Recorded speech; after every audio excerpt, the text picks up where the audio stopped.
Have you ever wondered how much money you actually need to retire comfortably today? Nowadays, it feels like people are retiring with, just $1 million in one account. How are you supposed to even survive off of that? We're going to get into this today. I'm going to give you 3 real life examples of what you actually need to retire today. We're going to be breaking down the famous 4% rule, different incomes and income-based retirement plan, and some real-life examples to help you understand your retirement journey. Yo, what's up guys? It's Gray here. Welcome back to another video. And in today's video, we're going to be talking about retirement. And I talk about this on a lot of this channel because I feel like a lot of people our age tend to neglect this important fact of life. You're probably going to make it to retirement age, and more than that, you're definitely going to need some money when you get there, when you can't just work your way out of it. Also, if you guys do enjoy this kind of moody, like natural light setup a little bit more, let me know in the comments down below. I kind of like this whole feel of the natural light thing. Anyway, so let's go ahead and hop into the video. So first, we got to start with what is the 4% rule. It was derived by a guy named William Bengen. I don't know if I'm saying his name right. Bengen. But it was invented around the 1990s, where this guy basically looked at all different stock portfolios and everything, and he basically derived that you can have a safe withdrawal rate of about 4% a year over a well-diversified portfolio. You can take out roughly 4%, and it should last you through about 20 to 30 years in retirement. You're going to have some money left over because it's not an exact science. But 4% rule, if you have a good diversified portfolio that's growing at 8% a year, 7 to 10%, which is typically an industry standard, if it's growing at that much per year, if you take out 4%, your pile of money should continue to stabilize, and this should be safe to withdraw from up and down years. So if it's really down, you can still withdraw 4%. You'll probably be okay. And you can take out on the top years when you're making 11, 12, 13, 14% even.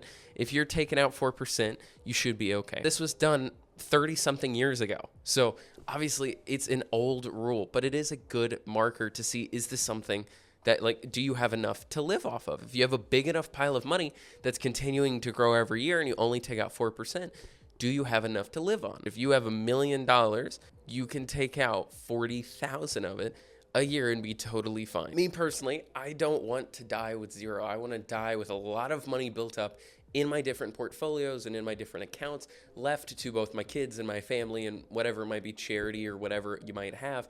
So I don't really want to die with zero, but theoretically, if you retire at 65 and you use this rule, you should be able to last 20 to 30 years. You would theoretically never run out of money. But at the end of the day, it's your life. Maximize it however you want. I want to propose a few examples so that you can start thinking about which one of these examples is closest to your current situation. Just as a reminder really quick, before I go into all these, your income is subject to change. Your best earning years are probably ahead of you if you're watching this channel. Most people that watch this channel are between the ages of 18 and 34. But look at these examples, see what you can do now, and maximize your returns because this is the best time for compound growth. All of these ages, I'm going to do 20, 30, and 40 years old. Each of these investments are going to be $500 a month until age 65 with an 8% annual return. So that's kind of my breakdown of all the math right now. Let's hop into these numbers and I'll give you a quick example. So example 1, starting at age 20 with a total investment period of 45 years with total contributions of $500 a month times 12 months times 45 years is about $270,000 in contributions over that 45-year term. So the future value calculation, so the total value of their actual portfolio with that math should come out to approximately $2.5 million, $2,496,000, give or take, at about an 8% return. Example 2, starting at age 30. So that leaves 35 years for compound growth. Same thing, $500 a month, 12 months a year for 35 years, so 10 years less than the guy that started when he was 20. $210,000 of total contributions, and your future calculation with all the 8% and everything should come out to $1.25 million. So 10 years of less time for compound growth and half the returns. Starting at age 40, you only have 25 years for compound growth. And so same thing, $500 a month for 12 months a year for 25 years is $150,000 of total contributions. At 8% a year, your future calculations should come out to $736,000. So right off the bat, we need to consider some things. I want to be clear, $1 million, $2 million, $736,000 is still a lot of money. But at the end of the day, it might not be enough to actually survive. But I did the math for you, so let's take a look. 20-year-olds come out with about 2.5 mil. 30-year-olds come out with about 1.25 mil. 40-year-olds come out with a little under $750,000. Before we even apply the 4% rule, it is direly important that we understand starting early, you don't have to do the $500 a month. I know for some people that is not attainable, especially depending on what season of life you're in. It is massively important that you start now. Whatever you can invest, $50, $100. If you're in a good position or even a bad position, whatever you can do to invest and start now, your future self will thank you, because you might not end up with some of these round numbers. You might not be able to consistently invest $500, $1,000 a month. But if you can just consistently invest something, your future self can thank you. So with the 4% rule applied to each of these ages, assuming consistency of 20-year-olds coming out with, the 2.5 mil, 30-year-olds coming out with the 1.25 mil, and then the 40-year-olds coming out with a little under $750K, that leaves the 20-year-olds with about $100,000 a year income. That leaves the 30-year-olds with about a $50,000 income. And then that leaves the 40-year-olds with a little under $30,000 a year income when they're 65 with the 4% rule. So already you can see, delaying it just a few years, you either have to invest a lot more to catch up, or you're just going to be unable to catch up. It's just as simple as that. I did want to briefly mention savings rate.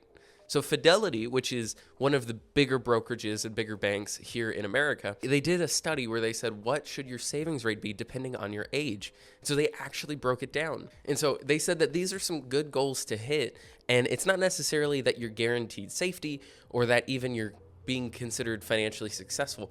But if you're at least hitting these, you're doing what normal people should be doing. Let's consider this. So Fidelity came out and said, for a big safety system for your retirement, they should say that you should aim to save 1 times your salary by 30, 3 times your salary by 40, 6 times your salary by 50, 8 times your salary by 60, and 10 times your salary by 67. For example, I just went ahead and Googled what is the average income in America right now, and it came out to $59,228. So with those guidelines, that means that at 30, you should have $59,228. At 40, you should have $177,648. 50, you should have $355,368. At 60, you should have $473,824.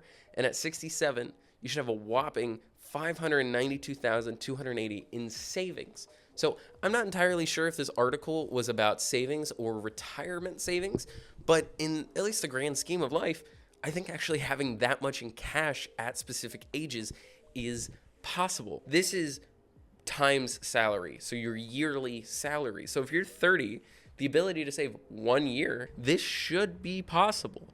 And then you have another decade to save 2 more salaries.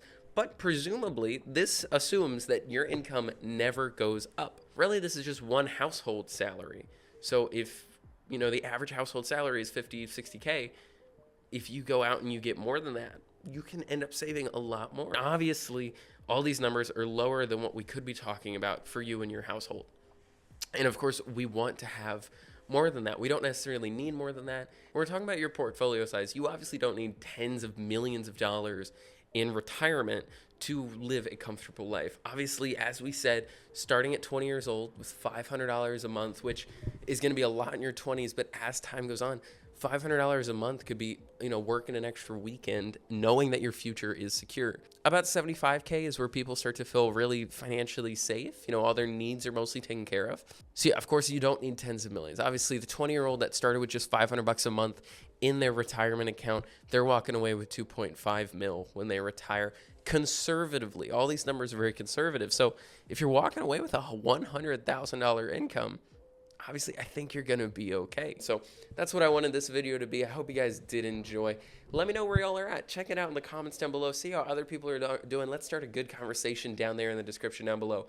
Let me know what is you can go off percent and say you only invest 10% or 20% in your retirement every month. You can give it the specific numbers. Whatever y'all want to do, check it out in the comments down below. I'm going to leave some of my notes down there as well on where I'm at in my investing journey. So check that out and say hello in the comments down below. I love talking to y'all. Anyway, guys, if you guys have enjoyed this video, as I said, drop a like, comment down below, and subscribe, and we'll see y'all in the next one. Adios.